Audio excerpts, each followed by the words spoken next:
এবার আসি নিউজ বা রিভিউ দাতা সাকিবিয়ানদের নিয়ে।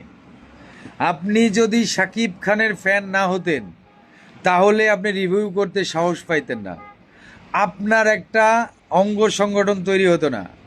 আপনি সাকিবিয়ান বলে বা অন্য সাকিবিয়ানরা আপনার কন্টেন্ট দেখেন, আর সেই জন্য আপনার ভিউ আসে, আপনি সেখান থেকে 2টা টাকা কামান।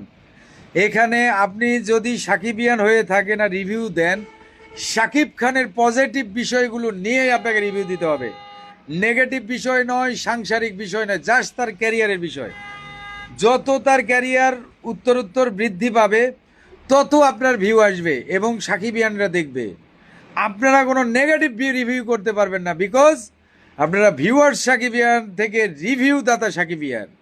কথাটা মাথায় রাখবেন। শাকিব খান সম্পর্কে নেগেটিভ রিভিউ আপনারা কি করে দেন? হল থেকে ছবি নামাই দিল, শাকিব খানের এই ছবি চলবে না, শাকিব খানের কাছে যেটা চাইছি সেটা হলো না, এইটা হয়েছে সেটা হয়েছে, এই বাদ, আগামীতে অমুক আসবে, এই আসবে। ভাই এইটা তো আপনার জন্য তো এটা না। এটা আমরা যারা চলচ্চিত্রের দীর্ঘ 20-25 বছর ধরে কাজ করছি, আমরা হয়তো চলচ্চিত্র নিয়ে আলোচনা করব, কারণ আমরা ফ্রেমিং জানি, আমরা চলচ্চিত্র সম্পর্কে জানি, আমরা এফডিসি চিনি, আমরা শুটিং স্পট জানি, আমরা ক্যামেরা সম্পর্কে জানি, আমরা টোটাল এনভায়রনমেন্ট সম্পর্কে জানি বলে আমরা সব ছবি নিয়ে কথা বলি।